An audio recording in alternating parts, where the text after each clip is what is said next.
Hello everyone and welcome back to another video from Gaming Basics. In this video, I'm going to show you how to change your match formation on the eFootball game. So let's get started right away. First of all, open up the eFootball game on your device, and then once the game is fully loaded and you have also completed the basic tutorial for the game, you will gain access into the main menu. From the main menu page, you can tap on the game plan option and this will show you various game plan that your team will follow. Just tap on your manager icon and you will find the change formation option. Go ahead and tap on change formation, and now you will be able to choose from various different formations available for the game. Just choose whichever formation you want to set for your team from the number of formations that are available within.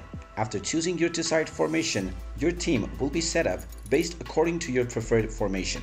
And once all of your teammates have been decided, you can also choose whether you want to replace any player. And once you choose your formation, you can proceed with playing your match with any team you wish, and you will see that the formation that you just chose has already been selected by default. And there you have it. That is how easy it is to change your formation on the eFootball game. If you find this video helpful, make sure you hit that like button and subscribe to our channel if you haven't done so already. Also ring that notification bell to never miss another update from us. Thank you for watching, and I will see you again in the next video.